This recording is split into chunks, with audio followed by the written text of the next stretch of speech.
गोपाल के बाहर जाने की राह देखते रहो।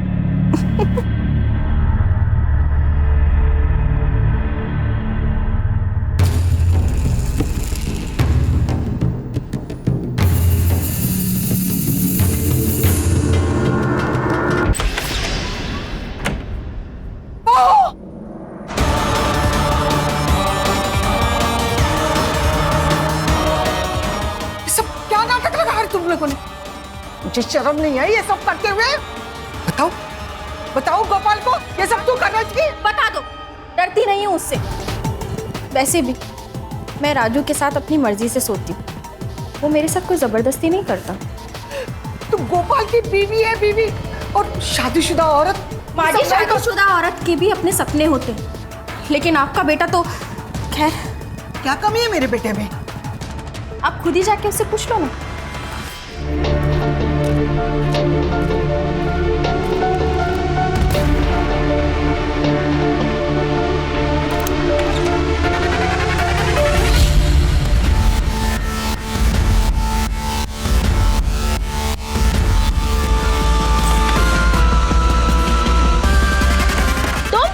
तुम यहाँ क्या कर रहे हो?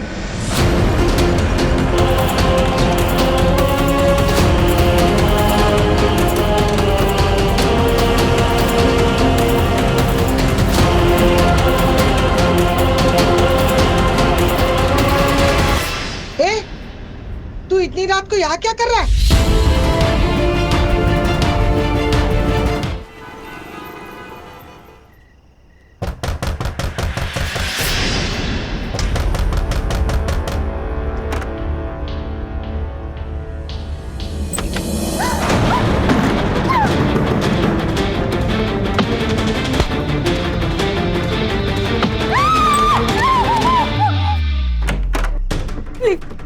आगे मत आना प्लीज, मैं तुम्हारे पाँव पड़ती हूँ प्लीज।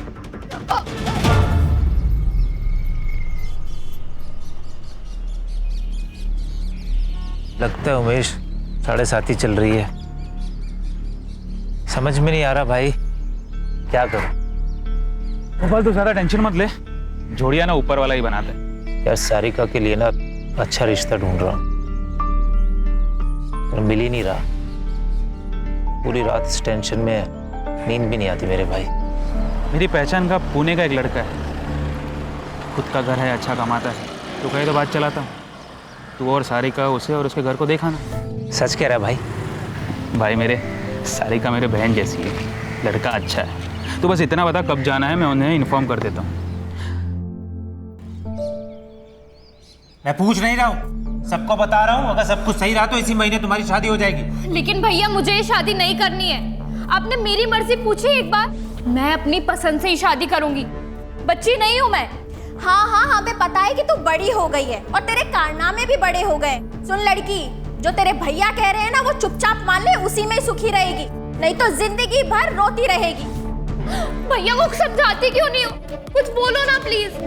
भाई मुझे तो सुबह से सर्दी बुखार है, मैं तो नहीं जा सकती। तुम दोनों जाकर सारिका के लिए लड़का देखा, और बेटा तुम्हें जो अच्छा लगता है वो करो, और शादी पक्का करके ही आना। माँ जी आप क्या कह रही हैं? आपकी इतनी तबीयत खराब है, मैं आपको अकेला छोड़कर कैसे जाऊं? एक काम करते हैं, इन दोनों को ही जाने दो। सुनिए जी, आप अपना रिश्ता पक्का करके ही आना। इस नेक काम में देर नहीं होनी चाहिए। हाँ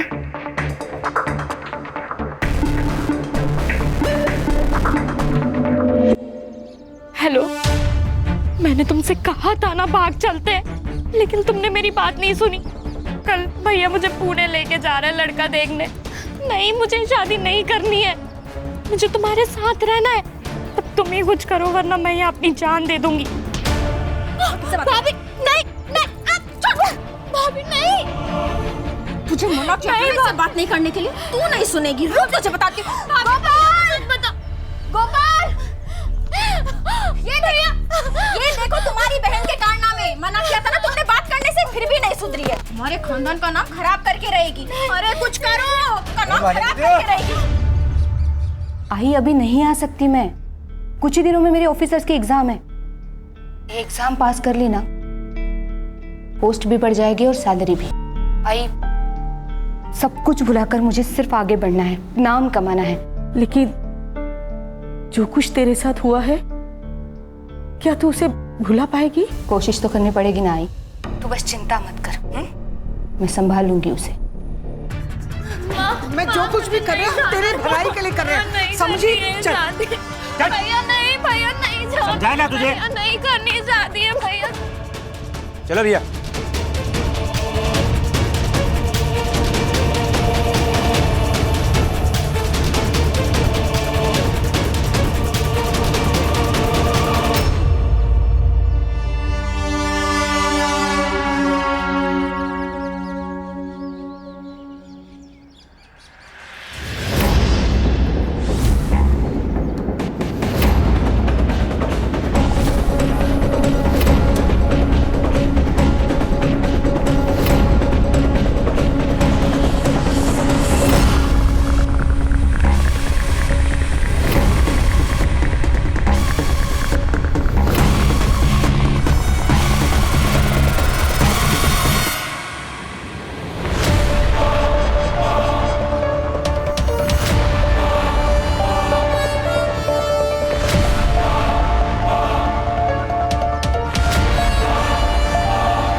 तुम तो बस गोपाल के बाहर जाने की राह देखते रहो।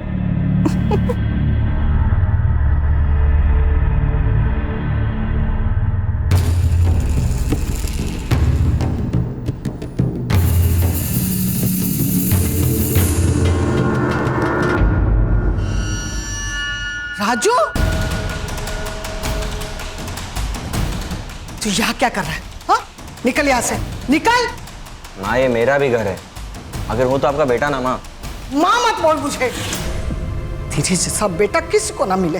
दारू, सिगरेट, ड्रग्स सब करता है। ऊपर से तूने वो भी किया जिसे हम किसी को बता नहीं सकते। क्या किया मैंने? यहाँ पे ना अपने सबके किए की सजा मिल रही, सिर्फ मुझे मत बोल माँ। माँ जी खाना खा लेने दीजिए, फिर चला जाएगा। तू तो बीच में बोल ही मत, समझी? सारिका, सारिका, सारिका कहाँ है? वो अपने मामा के पास गई है। तू निकल यहाँ से। झूठ मत बोलो, मुझे सब पता है। अगर सारिका वापस नहीं आई ना तो पुलिस को बता दूंगा कि आप लोग उसकी जबरदस्ती शादी करा रहे हो। धमकी दे रहा है?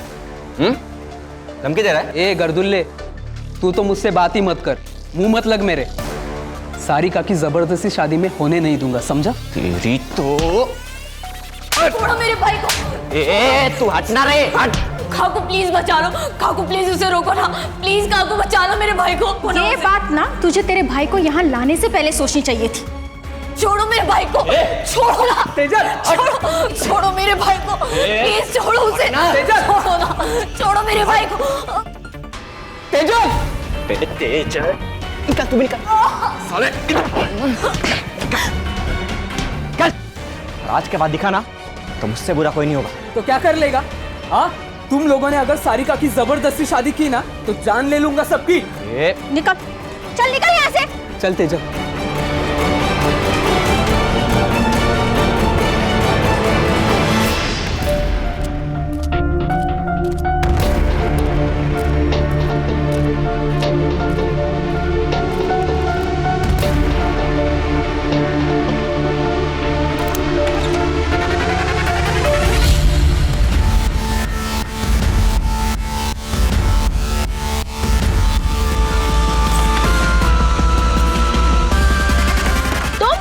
तुम यहाँ क्या कर रहे हो?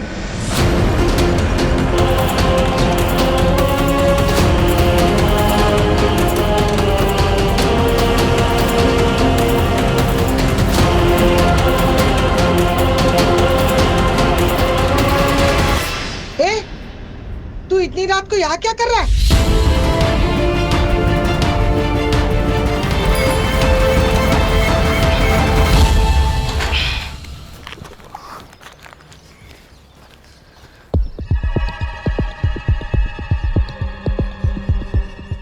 कल का दूध का पैकेट यही पड़ा है। भाभी, अरे सुरेश, क्या हुआ? ये कल का दूध का पैकेट यही पड़ा है और कोई दरवाजा भी नहीं खोल रहा। रुको, मैं राजू को फोन करता हूँ।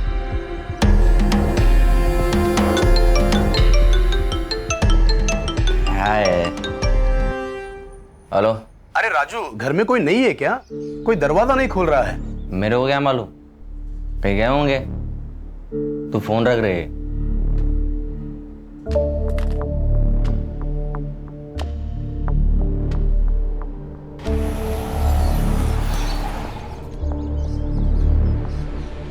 अरे गोपाल भाऊ, घर में कोई नहीं है क्या? दरवाजा नहीं खोल रहे। क्या?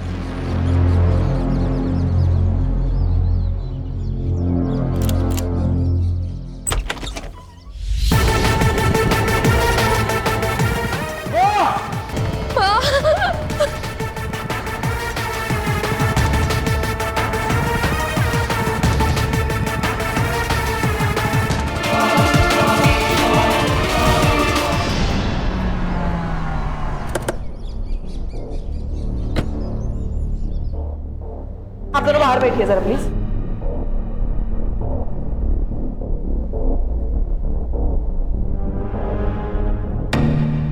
गणेश भाऊ, फोर्स एंट्री चेक कर।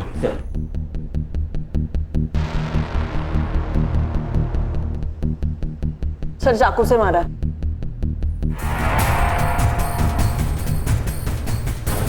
सर चोरी का मामला लग रहा है। कबर्ड खुला है, कोई पैसे गहने कुछ भी नहीं है सर। और शायद ये कातिल घर वालों को जानता है। सर, मुझे लगता है मर्डर का मोटिव कुछ अलग है। ये जो रॉबरी दिखाई जा रही है वो हमारे आंखों में धूल झोंकने के लिए बहुत बेरहमी से मार रहा है। सर बॉडी डिकम्पोज होना शुरू हो चुकी है और डेफिनेटली मर्डर को 24 घंटों से ज्यादा हो चुके हैं। Sexual assault? No sir. Sir PM report के बाद बातें क्लियर हो जाएंगी। और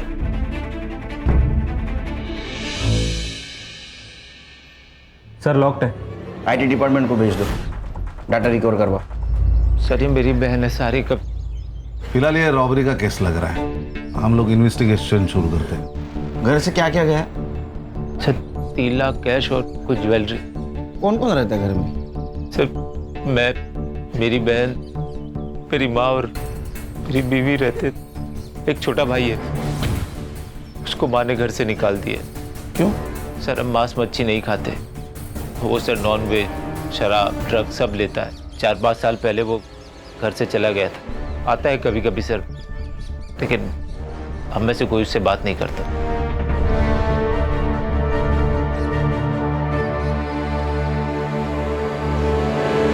खान, एक ही घर में 2 मर्डर हुए, उसमें से एक सीनियर सिटीजन है। इसके पहले कि सीनियर सिटीजन की सेफ्टी का मुद्दा मीडिया उठा है, ये केस हमें सॉल्व करना होगा।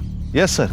सर इस एरिया में सीसीटीवी कैमरा है कि नहीं वो चेक करता हूँ और पड़ोसियों से भी पूछताछ करता हूँ। संग्राम, ये गोपाल से ज्वेलरी की फोटोग्राफी लेना और आसपास के ज्वेलरी शॉप में सर्कुलेट कर देना।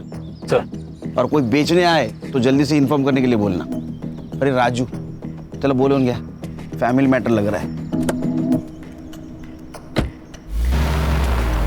सर वो राजू है ना, एक नंबर का टपोरी है सर। तो खुद के घर में भी ऐसे आता है जैसे घर में कोई चोर घुस रहा हो। कभी हेलमेट पहन के, सर पे रुमाल बांध के, और जब देखो तब नशे में धूत रहता है साहब। कुछ दिन पहले बहुत झगड़ा हुआ था सर। वो सारिका की दोस्त तेजल और उसका भाई दोनों यहाँ पे आए हुए थे।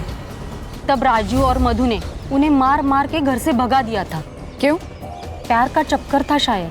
सारिका की शादी की बात को लेकर झगड़ा हो रहा था। सारिका से दूर रहने की धमकी दी थी मधु ने तेजल के भाई को। आज के बाद दिखा ना तो मुझसे बुरा कोई नहीं होगा। तुम लोगों ने अगर सारिका की जबरदस्ती शादी की ना तो जान ले लूंगा सबकी। गोपाल के ज़्यादा दोस्त नहीं है सर। हाँ, एक उमेश नाम का बंदा है, मार्केट में दोनों साथ में काम करते हैं। उसका काफ़ी आना जाना भी है उसके घर पे। साहब मैं तो खुद शॉक्ड हूँ। शांति चाची तो माँ जैसी थी, गोपाल तो मेरे भाई से भी बढ़कर है साहब। तब वो पुणे के रिश्ते के बारे में मैंने ही बताया था उसे। मुझे लगा भाभी और चाची साथ में जाएंगे, नहीं तो मैं खुद चेक कर आता ना। सर मैं अपनी माँ को क्यों मारूंगा? अरे पैसा बहुत बुरी चीज होती है, वो रिश्ते नाते कुछ नहीं देखती। और तू तो ये सुट्टे वाला है ना, गंजेड़ी नशेड़ी बेवड़ा, तेरे ऊपर कैसे भरोसा करेंगे? मैं अपने पैसे की पीता हूँ सर, और अपने फैमिली को मार दो इतना आउट नहीं रहता मैं। अच्छा ये शांति देवी और मधु इसको कब मिला था आखिरी बार? 4 से 5 दिन पहले मिला था। इसके बाद मैं उनसे कभी मिला नहीं। मेरा फैब्रिकेशन का अपना धंधा है। तेरा इतना बड़ा घर है, तू अकेला बाहर क्यों रहता है? आपको क्या करना है उससे? तमीज से बात कर। मेरा मतलब है सर कि मेरी लाइफ है, मेरी मर्जी, कुछ भी करो। निकल निकल। जर जास्त शहाणा आहे हा. ही कुंडली निकालो. सर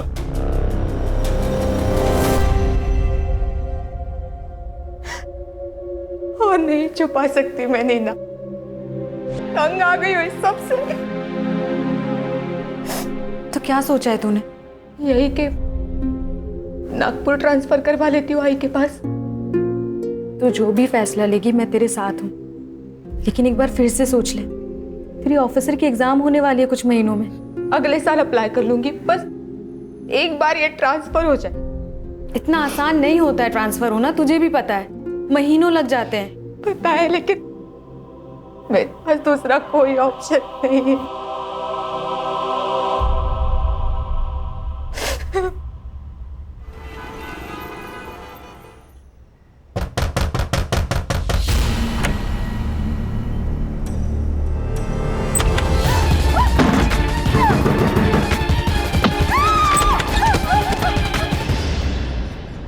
सर मैंने राजू के स्टेटमेंट क्रॉस चेक किए, वो तीनों दिन फैब्रिकेशन की शॉप में ही था। फुटेज भी चेक किए सर। उसने किसी को सुपारी दी होगी, उसके सीडीआर निकालो. सर गोपाल के घर के बाहर कोई सीसीटीवी नहीं है। वो चोरी के गहनों का क्या हुआ? सर उस दिन डिटेल ले नहीं पाया, उनकी हालत बहुत ख़राब थी। डिटेल्स लेता और सर्कुलेट करता हूँ। देखो गणेश बाबू, चोरी के गहने खरीदी करने वाले भी चोर होता है। अगर तुम्हारे पूछताछ को अच्छी तरह रिस्पॉन्ड नहीं कर रहा होगा तो एग्रेसिवली पूछताछ करो उसकी. Sir excuse me. हाँ काकू। बेटा मेधा कहाँ है? वो तो नागपुर आई है ना। नहीं तो? लेकिन वो तो 2 दिन पहले ही नागपुर के लिए निकल गई है। मुझे लगा वो वहीं होगी, इसीलिए मैंने कॉल नहीं किया। नहीं, वो आने वाली थी, लेकिन फिर उसका फोन आया और उसने कहा कि शाम को उसको कोई ज़रूरी काम है, तो वो दूसरे दिन आएगी। मुझे नहीं पता इसके बारे में, मैं पता करके बताती हूँ काकू, आप टेंशन मत लीजिए। बेटा जरा जल्दी पता करके बताना मुझे।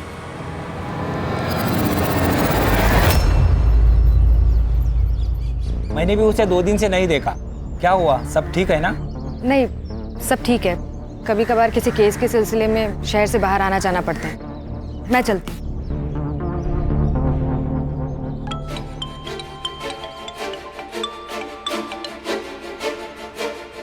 हाँ बोल। मेधा का 2 दिन से पता नहीं चल रहा है। देख, वो जिंदा रही या मर जाए मुझे कोई फर्क नहीं पड़ता, और सुन, दोबारा मुझे फोन मत करना।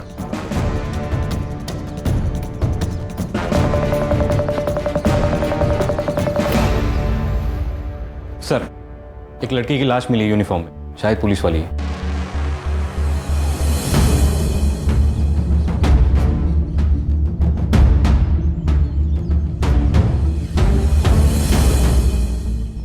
चल चलो पीछे हटो।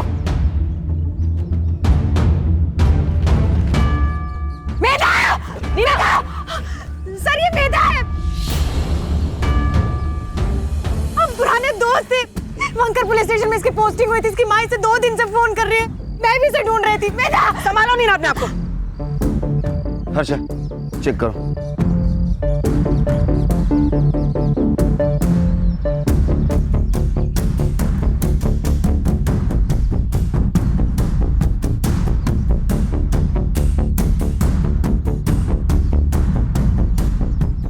सर गला घोट के मारा गया है इसे। सर एक पुलिस वाले को वर्दी में मार दिया, ये डायरेक्ट अटैक है डिपार्टमेंट पे। इस एरिया में आने जाने वाले हर रास्ते का सीसीटीवी फुटेज कलेक्ट करो। ये कौन है, इसे ढूंढ के निकालो। Right sir. मेधा पहले विरार पुलिस स्टेशन में पोस्टेड थी। वहां उसकी मुलाकात कांस्टेबल प्रमोद से हुई और कुछ ही दिनों में उन लोगों ने शादी कर ली। लेकिन जानवर था वो प्रमोद। प्लीज आगे बताना प्लीज। मेरी बेटी को बहुत मारता था। सर प्रमोद को वायलेंट सेक्स करना पसंद था। डिवोर्स फाइल की थी, हाँ सर, मेधा ने वर्तक नगर पुलिस स्टेशन में आके डिवोर्स फाइल किया था। यहाँ तक कि वर्तक नगर पुलिस स्टेशन में ट्रांसफ़र भी लिया था, लेकिन वो प्रमोद से बच नहीं पाई। वो उसे यहाँ भी आकर डराता था, धमकाता था, इसलिए मेधा ये सब छोड़कर नागपुर जाने वाली थी। नीना, आइए काकू।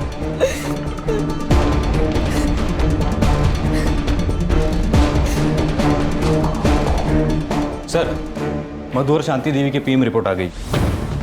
सर, इसके मुताबिक इन दोनों की मौत 16 तारीख को रात 10 से 12 के बीच में हुई थी। किसी शार्प ऑब्जेक्ट से वार किया गया है सर। सेम वेपन है, मार्क्स के निशान। सबके फिंगरप्रिंट्स ले लो और मर्डर स्पॉट पे मिले फिंगरप्रिंट से मैच कर लो। Right sir. सर, मैं मेधा की मौत के बारे में सोच रहा था। मुझे उसके कॉल डिटेल्स चाहिए जल्द से जल्द। ओके सर, मधु के फोन में ये वीडियो मिला है सर।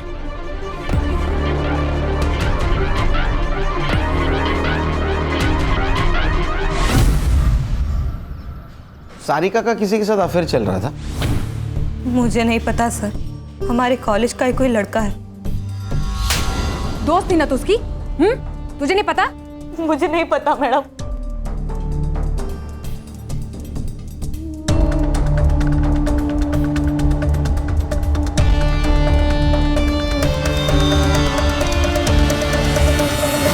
अब सच बताओगी या अभी भी झूठ बोलना है? मैं और सारिका एक दूसरे से बहुत प्यार करते, लेकिन हम जानते थे कि हमारे प्यार को कोई नहीं समझ पाएगा, इसलिए हम दोनों ने एग्जाम्स के बाद कॉलेज से भाग जाने का प्लान किया। लेकिन उसके पहले ही हमारे परिवार वालों को पता चल गया। ये चोट कैसे लगी? मधु ने मारा, इसलिए तूने और तेरे भाई ने मिलकर उसको मार दिया? नहीं सर, मैं और सारिका एक दूसरे से प्यार करते हैं। एक दूसरे के लिए हम जान दे सकते हैं, लेकिन किसी की जान नहीं ले सकते। पिछले 4-5 दिन कहाँ थी तुम? मैं कैफे रुद्रांश में काम करती हूँ, सुबह से शाम वहीं रहती हूँ। ठीक है, जाओ, जरूरत पड़े तो फिर से बुलाऊंगा। जी सर।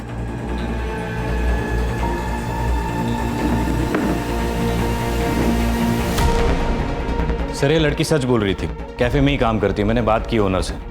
लेकिन इसके ऊपर भरोसा नहीं रख सकते संग्राम, क्योंकि सारिका के घर वाले इन दोनों को मिलने नहीं दे रहे थे। वो वीडियो भी उनके हाथ लग चुकी थी और वो सारिका के लिए लड़का भी देख रहे थे। तो हो सकता है गुस्से में आकर तेजल ने उन दोनों को मार दिया और हमें भटकाने के लिए रॉबरी की हो सर। सर, मेधा के सीडीआर के हिसाब से उसकी माँ प्रमोद, नीना, इसके अलावा वर्तक नगर पुलिस स्टेशन का दीपक शिंदे, उसके साथ बातें होती थी। उसके हमने चार्ट रिकवर किए, ये रहे।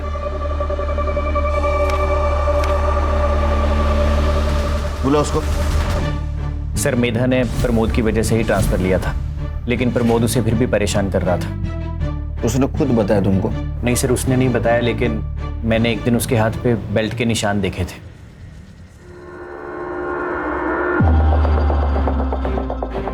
मेधा, ये सब क्या है? छुपाने की जरूरत नहीं है, सच सच बताओ। वो वापस आ गया है, अभी भी मारता है मुझे। कहता है जब तक डिवोर्स नहीं हो जाता मैं उसी की बीवी रहूंगी। सर, मेधा कंप्लेन करने से डरती थी और उसने मुझे भी चुप रहने के लिए कहा था। तब सर नीना ने कहा कि उसे नीना कौन? सर, नीना काणेकर।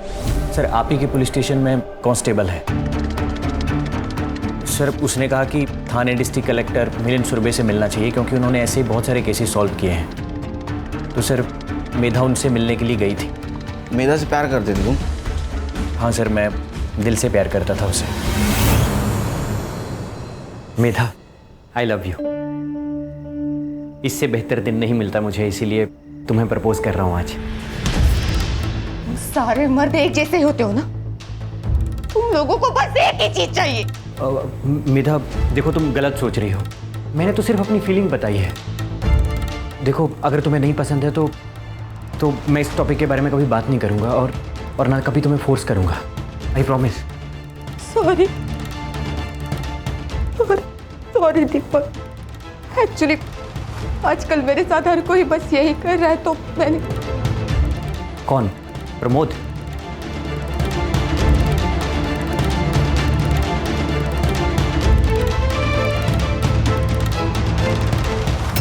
मिलिंद सुरवे। तुम टेंशन बिल्कुल मत लो, मैं सब कुछ संभालूंगा। मैं हूं ना। उस दिन अगर उसकी बीवी नहीं आती तो पता नहीं वो मेरे साथ क्या कर देता। मैं दीपक बस मैं नागपुर जाना चाहती हूँ आई के पास। मुझे किसी पे भरोसा नहीं, किसी पे विश्वास नहीं, मुझे यहाँ नहीं रहना। ये मेधा ने कब बताया तुम्हें? सर 4 दिन पहले। सर वो एडमिन को 2 लाख रुपए भी देने वाली थी ट्रांसफर के लिए। और सर मेधा ने यह भी कहा था कि वो अपनी ज्वेलरी बेचने जा रही है। तुम कहाँ थे पिछले 4 दिन? सर मैं बर्तक नगर में था सर, एमएलए की सिक्योरिटी में। ठीक है, जरूरत पड़ी तो फिर से बुलाऊंगा। ठीक है, थैंक यू सर। जय जय। तुमने मेधा को मिलिंद सूर्य के पास भेजा था, बताया नहीं? सर मुझे बात इतनी बड़ी नहीं लगी। मिलिंद सर काफ़ी अच्छे इंसान हैं। उन्होंने मेरी प्रॉपर्टी डिस्प्यूट में हेल्प की थी तो इसलिए मैंने उसे रिकमेंड किया। उसी मिलिंद सुरवे ने मेधा का एडवांटेज लेने की कोशिश की थी। सर मेधा ने मुझे इस बारे में कुछ नहीं बताया। उन्होंने तुम्हारे कभी? नहीं सर, नो वे। खान, तुम और हर्षा मधु और शांति देवी की केस पे काम करो। सर। मैं संग्राम और नीना मेधा के केस पे काम करते हैं। ये सब झूठ है। रोज़ाना कई औरतें आती हैं मेरे पास हेल्प करने के लिए। आप किसी से भी पूछ सकते हैं। अब जब वो इंसान ही नहीं रहा तो उसके कंधे पे बदनामी की बंदूक रखकर कोई भी गोली चला सकता है। आपने उसके साथ जबरदस्ती नहीं की। आई नो, हम दोनों बेडरूम में ही थे, लेकिन आपको बताना चाहूँगा कि मेरे बेडरूम में ही मेरा स्टडी टेबल था, इसलिए मैं वहीं पर था। इसलिए मेधा भी वहीं पर आई, बात की और चली गई। ठीक है सर, थैंक यू।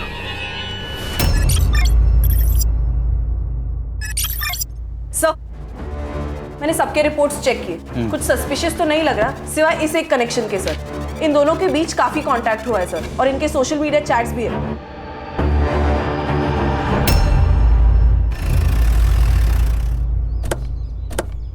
कुत्ते की दुम साल भर पाइप में डाल के रखो तो भी टेढ़ी की टेढ़ी रहती है। ये मिलिंद कुत्ते की दुम है सर। खूबसूरत जवान लड़की को देखते ही ये उस पर अपनी बुरी नजर डालना शुरू कर देता है। वो मेघा, वो अक्सर हमारे घर आया करती थी, खासकर तब जब मैं घर पे नहीं होती थी। मेधा, हर रिश्ते को एक मौका देना होता है। तुम भी अपने रिश्ते को एक मौका दो। जानो प्रमोद क्या चाहता है। प्रमोद तुम्हारा हाथ पकड़ना चाहता है। सर छोड़िए, छोड़ दो। देखो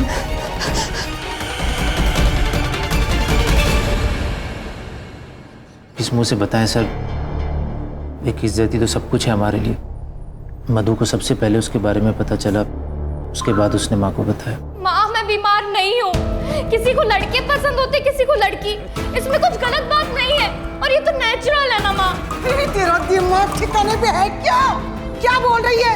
अरे हम समाज में क्या मुंह दिखाएंगे? मुझे समाज की परवाह नहीं है माँ, बस आपको और भैया को मंजूर हो इतना काफी है मेरे लिए। पूरे खानदान का नाम मिट्टी में मिला दिया। समाज थूके मारे ऊपर। बोल आज के बाद नहीं मिलेगी उससे। बोल। मैं मिलूंगी, 10 बार मिलूंगी, 100 बार मिलूंगी। उसने हमारी बात नहीं मानी। शादी के अलावा हमारे पास कोई ऑप्शन नहीं थी। तुम्हें क्या लगता है तेजल ने इस बात का गुस्सा निकाला होगा? हाँ सर, उसको पाने के लिए कुछ भी कर सकती है, जान भी ले सकती है। सर माँ और भाभी को मार के हमें क्या मिल जाता? हमें तो भागना था यहाँ से। हमने सब कुछ प्लान कर लिया था, बस एक अच्छे मौके की तलाश में थे हम दोनों। और वो मौका तुम्हें शांति देवी और मधु की वजह से नहीं मिल रहा था, इसलिए तुमने और उसने मिलके उन दोनों को मार दिया। लेकिन आप मुझ पे क्यों शक कर रहे हैं? आप जाके गोपाल भैया से पूछताछ करिए ना, उन्होंने ही मारा होगा उन दोनों को। लेकिन वो तो तुम्हारे साथ था ना? हाँ हम साथ गए थे यहाँ से, लेकिन दूसरे दिन गोपाल भैया पूरा दिन गायब थे। अगली सुबह आए, फिर मैंने पूछा कहाँ गए थे तो कुछ नहीं बताया। और वैसे भी उनके पास तो मोटिव भी था दोनों को मारने का। मोटिव? क्या मोटिव था? भाभी का अफेयर चल रहा था, ये बात भैया को पता चल गई थी। गुस्सा नहीं आएगा किसी को भी सर।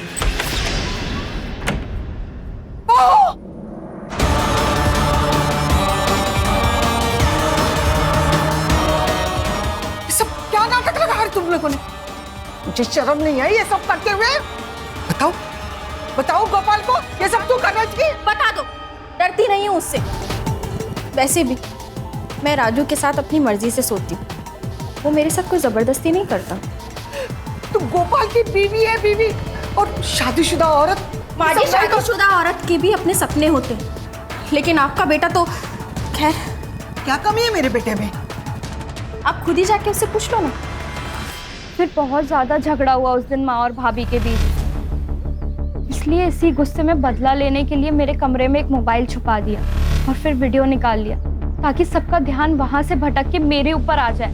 वो वीडियो देख के माँ तो चुप रही, तभी शायद गोपाल भैया को कुछ नहीं बताया।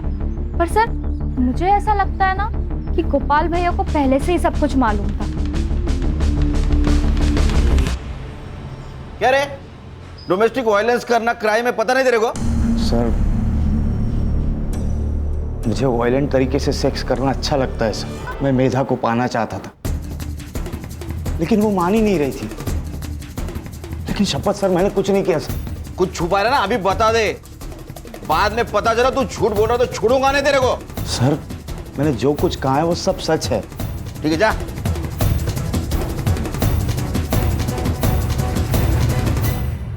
सर 16 तारीख को गोपाल की सेलफोन लोकेशन पुणे के किसी आउटस्कर्ट्स एरिया में थी। वहाँ ठीक 12 बजे उसका फ़ोन स्विच ऑफ हुआ और उसके एग्जैक्टली 24 घंटे बाद उसका फ़ोन स्विच ऑन हुआ। ये बात तो तय है सर कि वो पुणे में नहीं था 16 तारीख को। वो गोपाल को लेके आओ।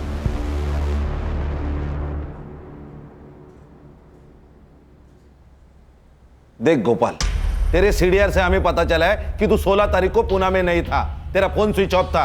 कहाँ गायब हुआ था?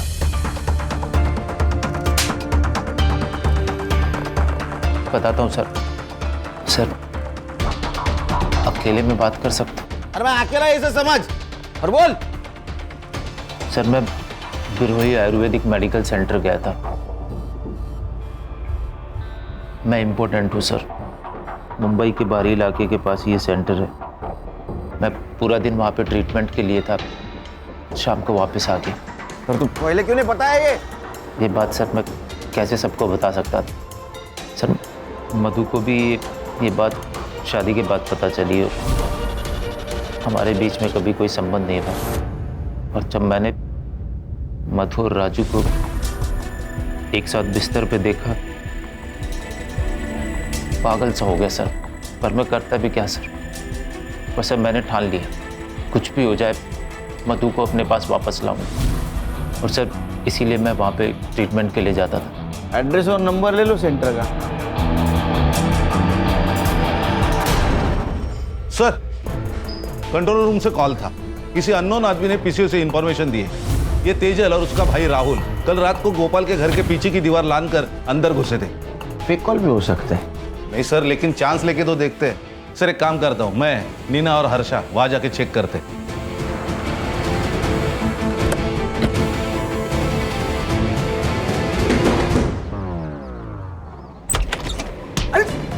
क्या हुआ? अरे आप लोग बैठ बैठ। एक बात बता, 16 तारीख को तू और तेरी बहन गोपाल के घर में क्यों घुसे थे? सर हम लोग तुझसे पूछा क्या? खड़ी रहे पे। सर हम लोग वहां पे गए ही नहीं थे सर, सच में सर।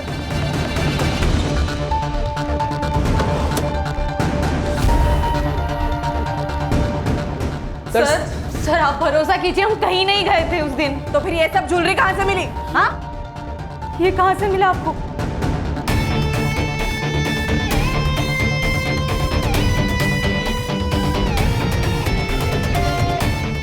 ये वही गहने हैं, ये शांति देवी के गहने जो उस दिन चोरी हुए थे। सर ये यहाँ पे कैसे आए हमें नहीं पता सर, सच में। सर आप हम पे भरोसा कीजिए। ये तो माँ की ज्वेलरी है। पर ये आपको कहाँ से मिली? तुम्हारे गर्लफ्रेंड के घर से। आप झूठ कह रहे हैं। आप सिर्फ तेजल को फ्रेम कर रहे हैं ताकि हम दोनों साथ में हो सके। तो ऐसा तो नहीं कि तुम दोनों ने मिलकर मधु और तुम्हारी माँ को मार दिया? नहीं सर, आप गलत समझ रहे हैं। सर, ये ज्वेलरी तो जूड़ी में थी, इसमें सिर्फ एक कंगन और एक झुमका मिसिंग है। शायद तेजल ने बेचे होंगे। एक काम करो, इसे ज्वेलरी के सारे डिटेल्स ले लो। Okay sir.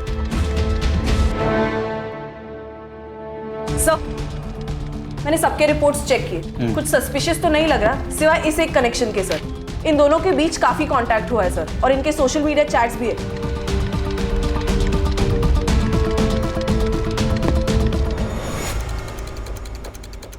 कॉल डिटेल्स और चैट डिटेल्स मिलिंद के साथ अफेयर चल रहा था ना तुम्हारा 1 साल से? हाँ सर, हम दोनों 1 साल से साथ में थे। मुझे वो हर चीज़ मिल रही थी जो मुझे चाहिए थी। रेखा को शक हो गया था, वो कभी भी ऑफिस आ जाती थी, इसलिए मैंने जानबूझकर मेधा को मिलिंद के पास भेजा ताकि उसका शक मेधा पर जाए, मुझ पर नहीं। तंग आ गई थी मैं अपने पति की रंगरेलियों से, और वो मेधा, उस मेधा के साथ तो मेरे पति का कोई तो चक्कर था। इसलिए प्लान बनाया ना आपने, ये हिस्ट्री शीटर सनी एडा के नंबर पे बात की। क्यों? तो क्या करती मैं, क्या करती मैं? वो मेधा मुझसे मेरा पति छीनना चाहती थी। मैडम, आप जैसा सोच रही, मेरे और सर के बीच में वैसा कुछ भी नहीं है। लेकिन हाँ, मेधा और सर का चक्कर चल रहा है। मेधा का आपसे कोई लेना देना नहीं है, लेकिन वो सिर्फ अपने बारे में सोचती है, और बिच्छू को मार देना ही उसका उपाय है। आप इसे कॉल करिए, यह आदमी आपकी शादी टूटने से बचा सकता है। तुमने मेधा को मारने की सुपारी दी थी? हाँ, दी थी। 50,000 एडवांस और डेड बॉडी की फोटो मिलने के बाद बाकी के बचे हुए।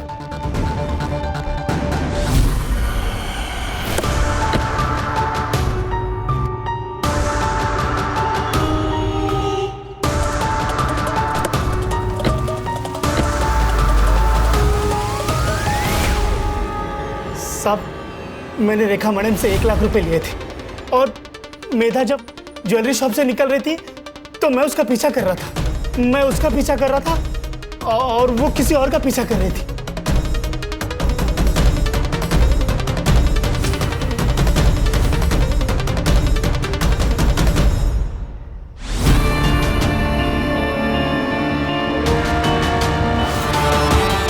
साहब, मेरे को सिर्फ पैसों से मतलब था। मैंने उसका फोटो निकाला, रेखा मैडम को दे दिया, मेरा पैसा मुझे मिल गया। वो कैप वाले आदमी का चेहरा देखा था क्या? साहब, कैप पहना था ना, तो चेहरा नहीं दिखा। संग्राम, उसको लेके जा। अगर ये सनी सच बोल रहा है तो मेधा जरूर किसी ज्वेलरी शॉप में गई थी। पता करो। सर, मैं बिरोई मेडिकल सेंटर भी गई थी। गोपाल सच कह रहा है सर। 16 तारीख को वो पूरा दिन वहीं पर था, 17 को सुबह वो वहां से निकला। सर, मुझे लगता है हम लोग डेड एंड पे आ गए। मैंने सबके रिकॉर्ड चेक किए, बैंक ट्रांजैक्शन डिटेल्स भी चेक किए, एलिबाई भी परफेक्ट है। मुझे लगता है इस केस में हमसे कुछ ना कुछ तो छूट रहा है। सर, मैंने ज्वेलरीज के फोटो सारे शॉप में दिखाए। अब ये बहुत बोलना, किसी ने पहचाना नहीं। सर, पहचाने, महेश ज्वेलर्स में, और उसके पास मेधा के बारे में भी इंफॉर्मेशन है सर। सर, मेधा मैडम यहाँ उनकी ज्वेलरी बेचने आई थी, लेकिन उनके पहले ना एक आदमी भी आया था ज्वेलरी बेचने, बहुत जल्दी में था। सीसीटीवी फुटेज निकाल के रखा है ना? हाँ, है ना सर। जैसे आपका फोन आया ने, मैंने तुरंत निकाल के रखा। ये देखिए सर। दिखाए।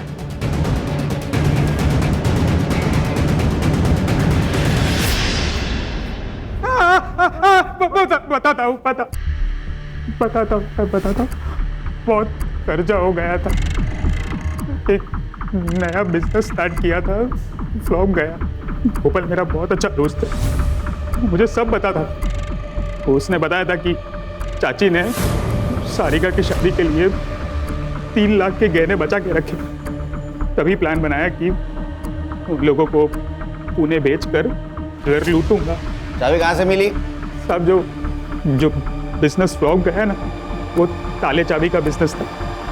होशियार निकला। मैं गोपाल के घर की चाबी की डुप्लीकेट की बनाने के लिए रात को उसके घर गया था, और वहीं बैठ के मैंने चाबी बनाई। मुझे लगा घर में कोई नहीं होगा, तो मैं चला गया चोरी करने। मुझे किसी को मारना नहीं था, चोरी नहीं कर पाता। मुझे पैसों की बहुत जरूरत थी सर, बहुत जरूरत थी। मुझे तेजल का सारा मैटर पता था। मैंने सोचा उसके ऊपर सारा ब्लेम डाल के मैं बच जाऊंगा, इसलिए उसके घर पे मैंने कुछ ज्वेलरी रख दी। तो तेजल पे ब्लेम आया इसलिए तूने पीसीओ से फोन किया ना? मुझे पता था कि वो दिव्यांग पीसीओ बॉक्स है, वहाँ का ओनर सिर्फ सुन सकता है, देख नहीं सकता। मेधा को क्यों मारा? तुझे पता था ना वो पुलिस वाली है। मैं उसे नहीं मारता तो मुझे पकड़ लेती उसने। अरे मोटा भाई, अभी तो इतना ही कैश है, बस 15 मिनट रुको ने, मैं आपको पूरा कैश दे देता हूँ। हाँ ठीक, नहीं इतना ठीक है। अरे गिन तो लो। अरे हाँ, कौन ये? अरे मैडम पता नहीं, आपको देख के भाग गया। कहीं ये चोरी का माल तो नहीं है? उसने मुझे ज्वेलरी शॉप में देख लिया था और मेरा पीछा कर रही थी। अब मुझे नहीं मारना था।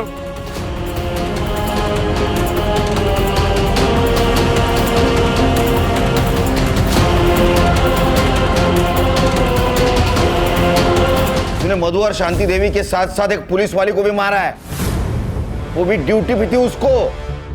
तो यहां भी पीटेगा, अंदर भी पीटेगा, समझा? ले जाओ इसको। साहब जमा आराम करो साला। सर साल पे साल गुजर रहे हैं, लेकिन इंसान बदल नहीं रहा है। प्यार तो प्यार होता है सर, किसी के साथ भी हो सकता है। कैसा है ना खान, जब हम किसी और से प्यार करते हैं तो उससे थोड़ा ज्यादा खुद से प्यार करना चाहिए, तो हम खुद के लिए लड़ सकते हैं।